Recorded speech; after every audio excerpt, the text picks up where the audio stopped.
hát ugye terhes lettem az első babócámmal, kiderült, hogy kislány. Én alapból egyébként kisfiút szerettem volna. Persze hát mindenki azt mondja, hogy tudod, legyen egészséges, az a lényeg. Persze ezzel én is így vagyok, de én alapból ilyen fiús anyukának tudtam volna elképzelni magam, úgyhogy nekem ez egy ilyen csapásként ért engem, hogy most ez kislány lesz, de persze nagyon örültem neki.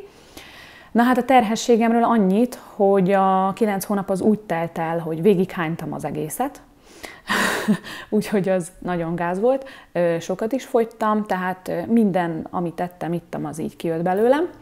És hát amikor már igencsak a végén jártam, a 40. hétnél, akkor már szaladgáltunk a kórházba, és hát ugye folyamatosan hazaküldtek bennünket. Bács-Kiskun vármegyei kórházban született mind a 2 gyermekem.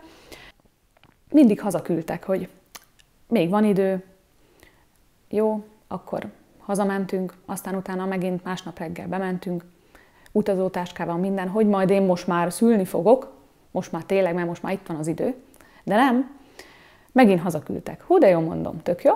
És akkor 41 plusz 2 napra bent fogtak, hogy hát akkor valamit most már csináljunk, mert ez így nem lesz jó, már hatalmas nagy volt a pocakom is.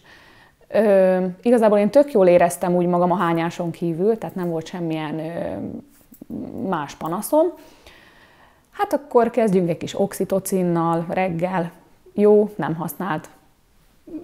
Órákig kaptam, de semmi nem használt. Utána mondták, hogy feküdjek, ez már délután volt, és kaptam mészájérlelő tablettát, na hát az sem jött össze. Még mindig vártam, ott a többi, tehát ott a szülőszobán már azért ott szültek nők, és érdekes volt azt így hallani, hogy az egyik ordít, a másik sír, a harmadik haza akar menni, a negyedik nem tudom, hogy mi volt a baja, szomjas volt, és hát tényleg ez így volt, hogy én megmondom, hát mi az Isten csináljak itt, mondom, hát akkor elmegyek neked egy pohár vízé, mert tök jó, ráérek, meg minden, nem szól hozzám a kutya se. El is mentem neki vízért, aztán mikor visszaértem, hát jött az orvos, és akkor mondta 4 órakor, hogy na hát, hogyha már nincsen semmi, nem indult be sehogy se a szülés, akkor mehetünk, és akkor császármetszéssel kiszedjük a bébikét. És én alapból így az életben is ilyen bátor és vakmerő vagyok, tehát abszolút nem izgultam. Nyilván azért néztem videókat, hogy így a YouTube-on, vagy ilyen oldalakon, hogy zajlik egy császármetszés, és így nem is izgultam, tehát tök bátran én így mentem, hogy hát jó van, kiszedik, aztán annyi. Igen. És hát ott a műtés közben voltak némi bajok, vérnyomás probléma, stb. Hát az ugye megesik, de annyira nem volt vészes, tehát eléggé jól kezeltem a helyzetet. Egyszer azt tudom, arra emlékszek, hogy felordítottam, amikor pont vették ki belőlem. Hát nyilván az nem volt egy kellemes.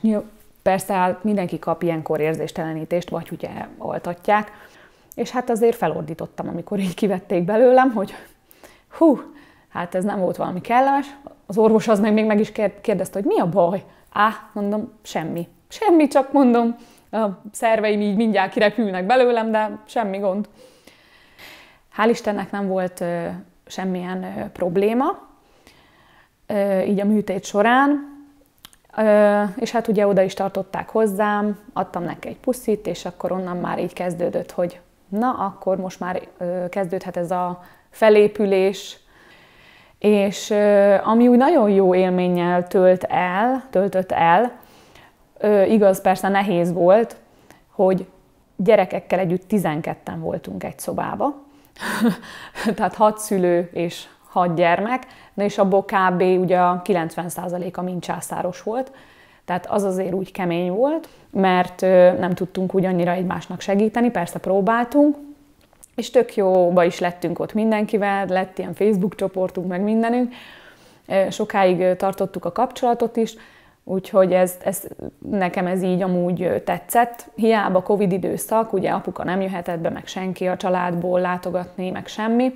Sőt, amikor harmadik nap hazaengedtek, akkor apukának szóltam, hogy hát akkor hogy lesz ez így, mert hogy senkit nem engednek ide be. És hát a liftig úgy kellett kicipelnem a gyereket, a cuccaimmal együtt császárosan, meg minden, szóval az úgy nagyon jó volt. Úgyhogy az első az teljesen rendben volt, hál' Istennek. Otthon is, már várt a család, pár napra rá már jött is, mindenki látogatni, minden, úgyhogy azért segítettek ott a mamák, papa, úgy így a családtagok, tehát azért úgy mindenkinek benne volt a része ebben. Úgyhogy mindenkit örömmel töltött ez el. Na, a második babócám is tervezett baba volt, úgy, mint az első. Szintén a 9 hónapot azt így végighánytam. Hát ugye volt fogadott orvosom is, de TB alapon is jártam be, de a fogadott orvosom az, mivel hogy már idős volt, így nem műthetett meg semmi, tehát nyilván így a kórházba is be kellett járnom. És amikor már oda került a sor, hogy ott a vége fele jártunk, akkor megbeszéltük, hogy na ez most akkor simán menjen, vagy legyen ez is császár. Mivel hogy ugye az elsőnél semmi nem használt, se oxitocin, se mészájérlelő tabletta, semmi az égvilágon, ezért úgy döntöttünk, így közös megegyezéssel, hogy akkor legyen császár, és akkor programozott császár lett a második. Na és akkor ugye voltak dátumok felsorolva minden, és akkor kiválaszthattam egyet. Hát én apukának a születésnapját szerettem volna, mert ő november 4-én született, de arra meg már azt mondták, hogy késő lenne. Így az október 26 lett, 2022. október 26-án született, és hát ő kisfiú. Nagyon örültem, hogy akkor most tényleg nekem már így beteljesült, ami sokaknak nem, mert hogy mindenki akar fiút is, lányt is, mindent, tehát ilyen vegyes legyen, és hát nekem tényleg ez így sikerült, úgyhogy nagyon örülök neki.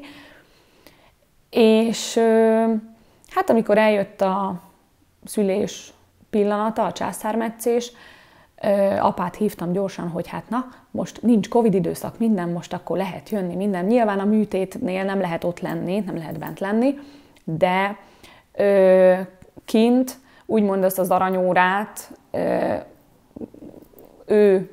ők így kettesben is el tudják tölteni, amikor majd így a kezébe adják, kiviszik, vagy valami, meg utána ugye együtt is el tudjuk tölteni ezt az aranyórát.